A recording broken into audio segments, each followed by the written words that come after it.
Time now for Edmond O'Brien as... Yours truly, Johnny Dollar.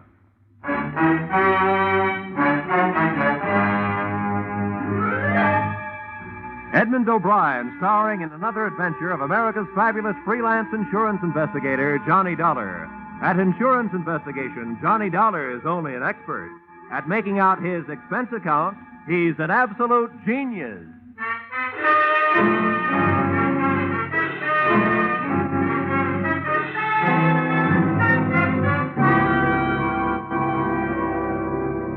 Expense account, submitted by Special Investigator Johnny Dollar to the Great Columbian Life Insurance Company. The following is an accounting of my expenditures during the investigation of the circumstances surrounding the murder of your policyholder, Loyal B. Martin, or how to take a vacation in Fairfield County. Expense account, item 1. $3.20 mileage from Hartford, Connecticut to the country estate of the deceased. I drove up a long cement driveway toward the mausoleum-type manor house. There were rolling green lawns liberally sprinkled with statuary, and the thought occurred to me that if he had spent much of his life here, the late Mr. Martin was most fortunate. He'd feel right at home in a cemetery.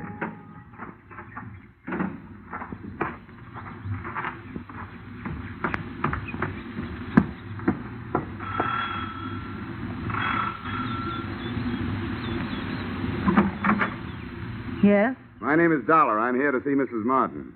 Oh, yes. Mrs. Martin. Uh-huh. I'm afraid I'll have to disappoint you. The widow has gone shopping the day after the death of her husband. Something attractive in mourning clothes, I'm sure. Well, what time is she expected back? I have no idea. But it shouldn't be long. Do you mind if I come in and wait? You'll forgive my asking, young man, but just what is your business here at Loyal Haven? I was sent here by the insurance company. Oh, why, yes. Well, then do come in. Here, right in here. I'm Mrs. Tompkins, the housekeeper, Mr. Dollar. I was with Mr. Martin for over 30 years. He was a wonderful man. This furniture also looks like it might have been with Mr. Martin for over 30 years. Victorian, isn't it? Yes, pure. Loyal... Mr. Martin, that is, was an expert on the Victorian period. Please sit down. Thank you. Mr. Dollar, I suppose you'll think it's indelicate of me at this time, but about Loyal's insurance, his policies, did they... Yes, Mrs. Tompkins, they did. One of his policies leaves you a nice, sizable amount. But before you start counting it, maybe you and I had better have a little understanding. Yes? Well, I'm not here to represent the payoff department. I'm here to investigate the murder. Oh, I see. Yes, before the company pays off, they want to make sure that among the beneficiaries, they don't pay off the murderer, because they really don't have to do that. Oh, I didn't realize... No, neither do a lot of people. You know, that's the way quite a few good murders are wasted. Yes, I suppose you're right. Well, if that's what you're here for, I suppose you'll want to talk to the police. Lieutenant Markwood is in the library. That's where it happened. Oh, library, huh? Well, that might help. If I can't find any other answers, I can always try looking some up in a book. Which way do I go? The door, just across the hall. Thank you. And what a hall. The only thing missing was old Queen Victoria herself. Even the musty odor clinging to the green velvet seemed to have been passed down through the centuries. There was a brace of moth-eaten pheasants on the wall and a bouquet of moth-eaten flowers under glass on a marble-top side table.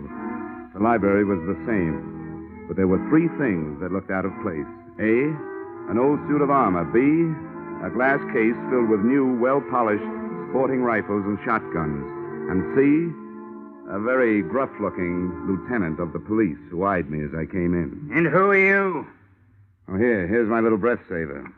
Oh, yeah, Johnny Dollar. They told me you'd be here. Well, I've told everybody else I better tell you don't touch anything. They want to re-fingerprint the whole room. Okay. What'd you find, Lieutenant? Nothing but the cadaver with 2 bullet holes in his back. Haven't got a caliber report from ballistics yet. Have you an estimated time of departure? Yeah, the coroner says Martin died after dinner last night. Uh-huh. Anything to go on? Just the usual. Faith, hope, and suspicion. His wife, too young and too pretty for an ugly old buck like Martin, must have married him for his money.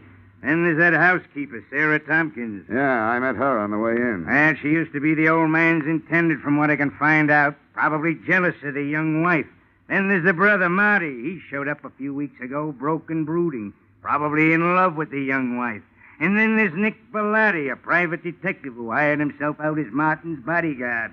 Bodyguard, huh? No doubt also in love with the young wife. Could be. Who's your choice? Except for the fact that there are only 2 bullets, I think they all did it.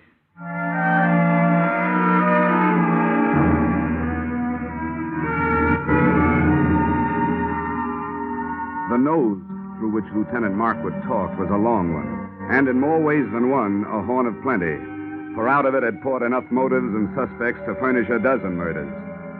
I started through this cast of characters and found that all of them had very little to say and didn't want to say it. The first I dug up was the bodyguard, my brother investigator, Nick Bellotti, as he returned from a horseback ride. Glad to have you on the case, Dollar. The police have tied my hands. They told me to stay out of it, but to stick around. Have you got any ideas? Everybody seems to think it was an inside job, that somebody in the household did it. I'm not so sure. The reason I was around was because old man Martin made too many dollars and too many enemies doing it. But that's only my opinion. Why don't you talk to the old boy's younger brother, Marty?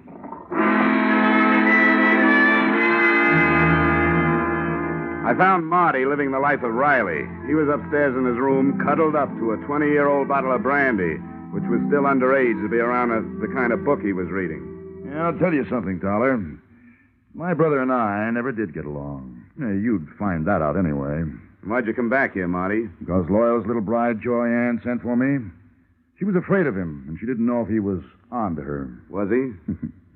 About that, you'll have to talk to Joy Ann.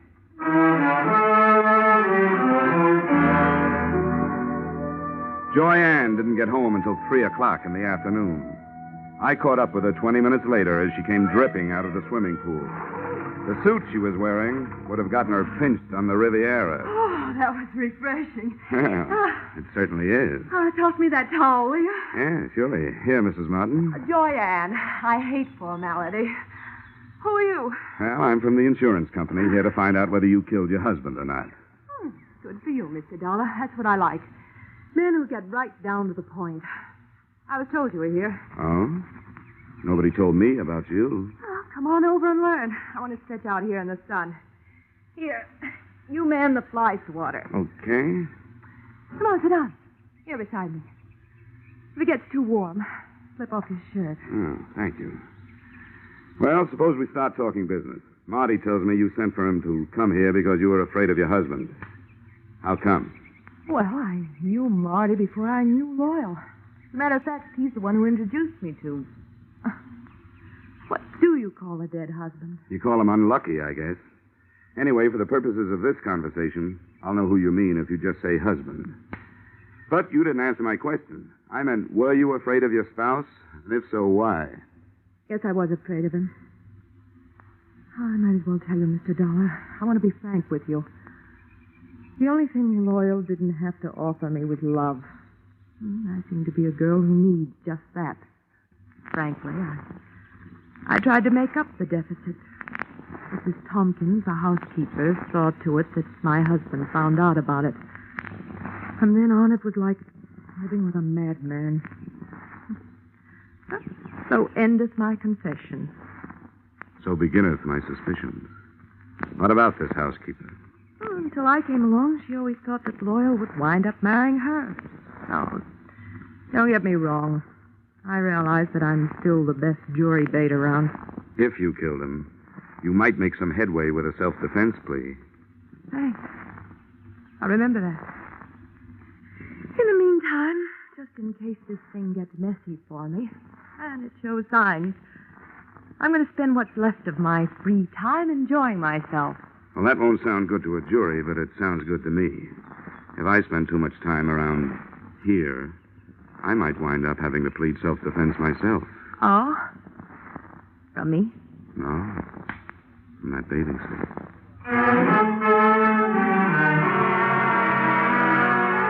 I spent the rest of the afternoon trying to keep 2 eyes on 4 people, reading from left to right. Brother Marty stayed in his room finishing his book and his brandy. Nick Bellotti, the bodyguard with no body to guard, got back on his horse and cantered off into the sunset. The joyous widow, Joy Ann, locked herself in her room, and all I could get through the keyhole was the sound of a light and lovely snore. I couldn't tell whether it was the genuine article or not. Having no way of checking, I picked up the trail of Sarah Tompkins, the housekeeper. She, at least, was apparently up to no good. I found her in the library doing just what Lieutenant Markwood had told her not to do, smearing the surfaces of Mr. Martin's desk with a dust rag. And as anybody knows, you can't fingerprint a dust rag. Hey, cut it out! How dare you? Mr. Martin's private study. Those are the police private fingerprints you're messing up. I was doing nothing of the sort. I was dusting his desk. I always do it at this time of day. Get out of here. You don't belong in here. Keep your wig on, Mrs. Tompkins. I'll not be told what to do by outsiders. Everything was all right until outsiders started coming in. If it wasn't for outsiders loyal, it'd still be alive. First that girl, then his brother and that detective. Now it's the police and you. Why did any of you have to come here? Why couldn't you leave us alone? Now, calm down, Mrs. Tompkins. Try to calm down. Yeah, now, what's going on in here? What? Oh, and what are you two lovebirds up to? It's all right, Lieutenant. I'll tell you about it later. All right, but get her out of here. I've got some looking to do privately. Take her down to her room and then come back. You mean you got something hot? It ain't cold. Okay, Mrs. Tompkins, come on. But I haven't finished in there. Come on, you can get it later. There's just time for you to take a little rest before dinner. But I never rest this time of day. He didn't like me to. Mrs. Tompkins, come on, tell me. Really, why were you wiping off that desk? Those police this morning scattered white powder all over his desk. He would have been furious with me. He hated any kind of... The shots had come from the library, and that's where I went, but not fast enough. By the time I got there, Lieutenant Markwood was dead, and whoever had done the shooting was gone, apparently through an open window. Markwood still clutched the shotgun he'd grabbed out of the gun case, but hadn't had a chance to use. Two things had just died in that room, the lieutenant and the hot piece of evidence he'd never had the chance to pass on to me.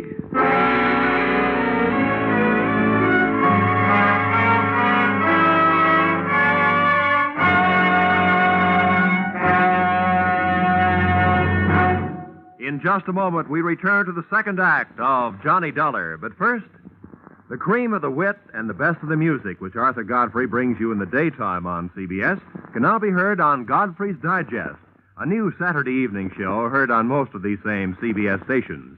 Listen tomorrow night and hear the week's fastest flashes of the Godfrey humor, the top songs sung by Jeanette Davis and Bill Lawrence, the finest singing of the Mariners.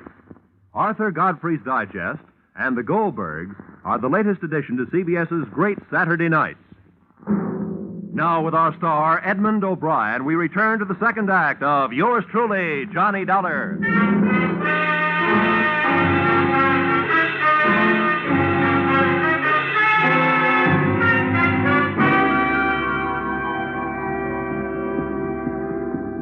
Hey, what happened? Oh, Markwood. Yeah, he's dead.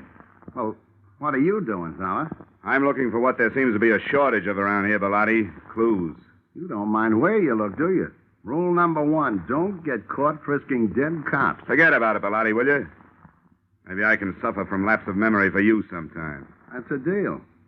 Got any idea what you're looking for? No. But whatever it was important enough to get him killed. I'd hope maybe there'd be something in his notebook, for instance. Any luck? Well, very little. It's a brand new book, only one notation in it. Here it is. Check tattooing diameter. Recheck penetration. What do you make of that? It's too scientific for me. I'm a skip case and divorce type detective myself. All I know is you'd better put that book back in his pocket and leave it there. Yeah, I guess you're right.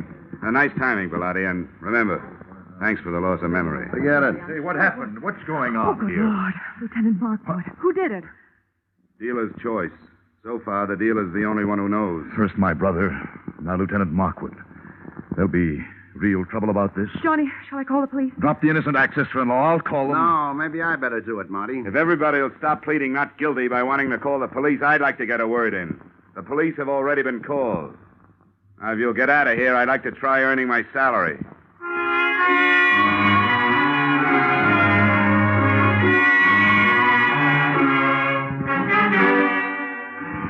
I had had longer ears and more soulful eyes, I would have been all bloodhound, because I could sniff out the first of the trail. The smell of cordite told me that Lieutenant Markwood's killer had either been inside the room when he fired or just outside with the weapon pointed through the still open window. Outside, the grass formed a deep, wet rug right up to the house and smothered any immediate hopes I'd had of finding footsteps. But 10 feet away, I had better luck. A ray of light from inside spotlighted something that looked like it might be a star witness. It was a .32 caliber revolver. I scooped it up with my handkerchief and went back through the open window to look it over. Under the light, I checked 6 empty chambers and a crimson smear on the walnut grip. If somebody was feeding me a herring, it sure was red. But it wasn't blood. It was lipstick.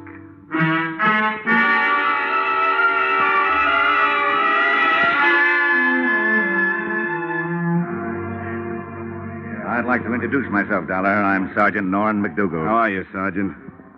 Poor Markwood. Thank the Lord he didn't have any wife and kids. I'm glad to hear that. Cops usually do. Well, there's one good thing about it. When a police officer goes, there's plenty of them that lives on to fight back. All the police in the world. You can throw in the private ones, too, Sergeant. Thanks, Dollar. And now maybe I'd better take your statement. Well, it won't take long. I heard the shots from the hallway, and I came back. He was killed either from inside the room or just outside the window. I didn't get a look at the killer, but I found what might be the murder gun. Here it is. Watch that handkerchief. 32 caliber. Yeah, how does that match up with the gun that killed old man Martin, do you know? Same caliber. Uh-huh. I wonder what he was doing with this shotgun. It ain't loaded, and Markwood knew better than to wave an unloaded gun in the face of a full one. Did you get anything else out of ballistics, Sergeant? Headache. Dollar, what we got from ballistics don't add up with what we got from autopsy. Well, how's that? Those 2 slugs entered Martin's body an inch and a half apart. But, according to the shallow penetration, they were fired from a distance of 300 yards. Now, do you know anybody who could do that kind of shooting with a .32? Well, that's pretty fancy shooting. Could it have been done with a stationary mount? No, not a chance. The body would have started falling after the first shot, and you can't re-aim a stationary mount that fast. Yeah, you're right. You know, I didn't have a chance to spend much time with Markwood before he got it, so I don't have much to work on. You got anything to spare? Just a lot of routine confusion so far. You know yourself, Dollar. You take 4 witnesses, you're bound to get at least 2 different stories. Now, 2 of the people that heard the shooting when Martin got killed last night said they heard 2 shots. The other 2 ear-witnesses said they heard 1. The only thing the whole 4 agree on is that they didn't see anything. Well, that sounds familiar. Thanks anyway, Sergeant. Sure, anytime. Hey, Sam. Yeah? Take this gun into town. Tell ballistics to run it through for fingerprints and check it against those slugs in the Martin case. I want to report right away. I hitched a ride with that gun into the ballistics department. While waiting for the test to be made, I asked some questions, and I came up with a real brain buster. Despite the fact that the penetration report said that Martin had been shot from a distance of 300 yards, his skin and clothing had been tattooed with powder, indicating the shots had been fired at close range. The tree that little puzzler put me up would have made the giant redwood forest look like a hedge. Then they gave me the ballistic report.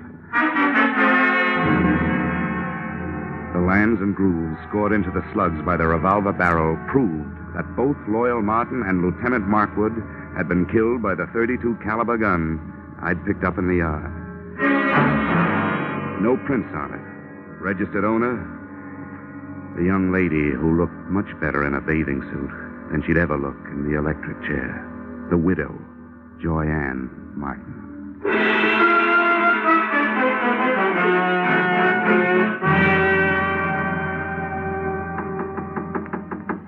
Yes? Who is it? The Hartford Horse Show. Dollar, I want to talk to you. Oh, I'll be with you in a second. I'm just out of the shower. Okay. First she was in the pool, now it's the shower. She's also in plenty of hot water. Hi. Don't pay any attention to my hair. Don't worry, I won't. I suppose you think it's a silly time of night for me to be taking a shower, but I thought it might help me to get to sleep. Well, I'm afraid I won't. Why, Johnny. You were pretty careless with that gun, weren't you? What gun? Oh, that handy little .32 caliber gun with a handy little registration number engraved on it that told the nasty old police that you bought it 6 weeks ago. Well, my gun's right here in the drawer. I bought it to protect myself from my husband. Here it is. Oh, Johnny. Johnny, it's gone. It's real gone. It's done gone and killed 2 men so far. And if you can't do some fast talking and some fast proving, it stands a good chance of shortening your pretty little life expectancy. Somebody must have stolen it. Oh, no. That's not even a down payment on a story. Oh, but Johnny, there's a whole house full of people who could have done it. Not only that, they'd be glad to get me out of the way if they could. Why? Well, Mrs. Thompson, because she hates me. Loyal's brother, Marty, because I stand to inherit everything. What about Nick Bellotti? Doesn't he have an axe to grind? I don't know what it could be. Okay, skip it. Tell me, do you remember hearing 2 shots being fired around here any time before your husband was killed? Probably away from the house? Why do you ask that? Because I want to know, did you? You amaze me. Yes, I did hear 2 shots. The day before Loyal was killed. I was horseback riding down by the walnut grove. I remember because my horse shied. Well, this is coming a bit too readily to be readily believed. But how big is that walnut grove? Not very big. Yeah? Can you spot those shots a little closer? They sounded as if they came from about the middle. I didn't stay to find out. I guess I frighten easily. Yeah. Yeah, you frighten me easily. Why, Johnny? Why? I'll tell you why. Because whether you shot anybody or not, you're murder, baby. Oh, Johnny, I didn't kill them. Got to believe me, Johnny. I don't have to. But just for a minute, I will. What is there about police drivers? Even out in the country, they got to lay on those sirens. Johnny, please. Come on, you better get dressed, sweetheart. I told them I'd keep you occupied till they got here. Why, you... The police took Joyanne and her hurt feelings off to the pokey. I took myself and my hurt cheek off to bed. The next thing I had to do had to be done by daylight. So I took over Joyanne's painfully empty and prettily perfumed sack, set the alarm for dawn, and snort up a storm.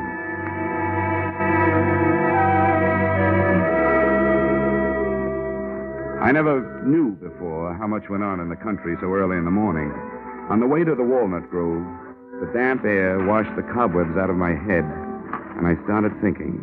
Now, first, Loyal Martin had been found dead with 2 bullet holes in him. Yet 2 of the witnesses, Joyanne and the housekeeper, Mrs. Tompkins, had heard only 1 shot. Second, that powder burn tattooing on the body, denoting a close-range killing, was in violent argument with a bullet penetration report which screamed long-range killing.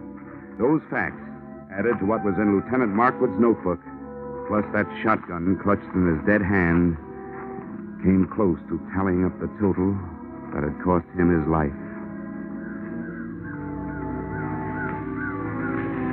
Inside the grove, I found 4 walnut trees with hollows in their trunks.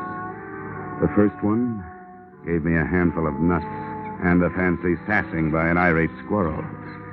The second one came up with a handful of spunk water and a wet cuff.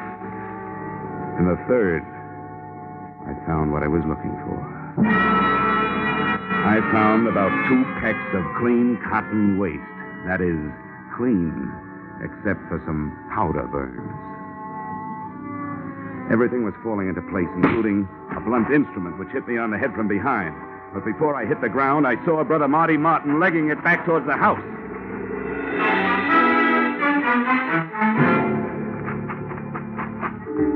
I made it up the house and up the hill and onto the trail, and was just starting up the stairs when I heard another out-of-season 4th of July.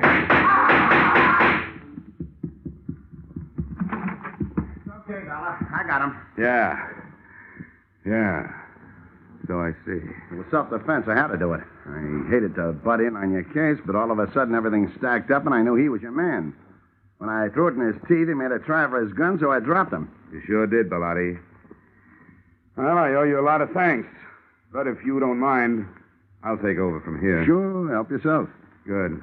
And, I think the first thing you'd better do is hightail it into town, get your story filed with the police. Yeah, I guess you're right. You're all straight now, so you can back me up. 100%, Nick, all the way. Now get going. Come on. Okay, Dollar. See you later.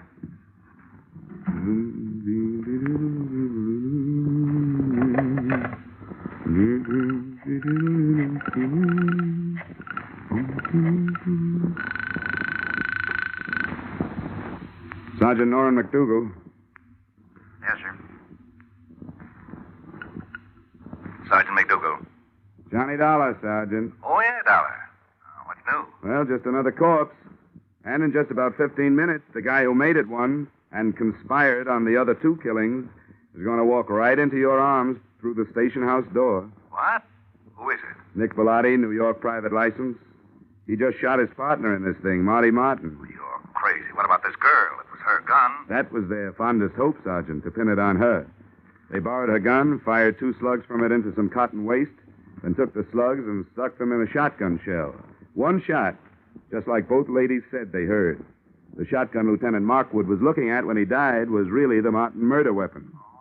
Oh, that takes care of the powder burns and the shallow penetration, yeah. Well, thanks a lot, Dollar. I'll be waiting for him. Hey, wait a minute. What's he walking in here for under his own power? To tell you an early morning bedtime story, just before you go off duty. He'll give you a pitch about a self-defense killing. It's a lie. The victim wasn't carrying a gun. If he had been, he would have used it on me. But he didn't. He used a sap. The sap.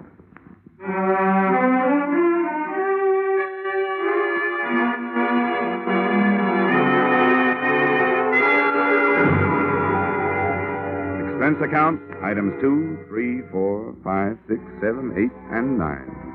$624 entertainment. Appeasing a rich widow with rich taste. Expense account, items 1 through 13 inclusive, $160 entertainment of poor insurance investigator with extravagant taste. Expense account, item 14, $7.80 mileage New York to Hartford. You may disagree with that item, claiming that I finished the case in Fairfield County, but I didn't finish the case until I left her.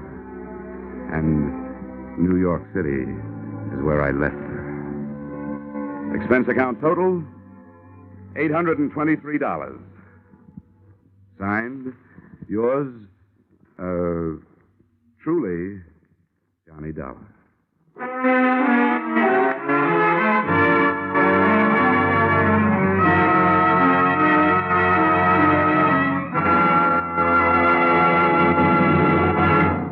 Yours truly, Johnny Dollar, stars Edmond O'Brien in the title role and is written by Paul Dudley and Gil Dowd, with music composed and conducted by Leith Stevens. Edmond O'Brien can currently be seen starring in the Harry M. Popkin United Artists production, DOA. Featured in our cast were Irene Tedrow, Walter Burke, Ted DeCorsia, John Daner, Gene Bates, and Ed Begley. Yours truly, Johnny Dollar, is produced and directed by Jaime Del Valle.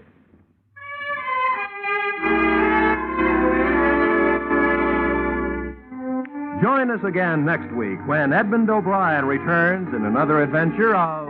Yours truly, Johnny Dollar.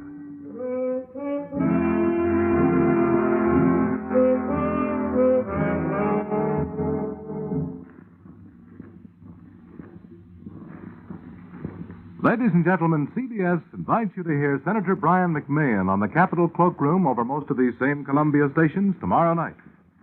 Senator McMahon is chairman of the Joint Congressional Committee on Atomic Energy.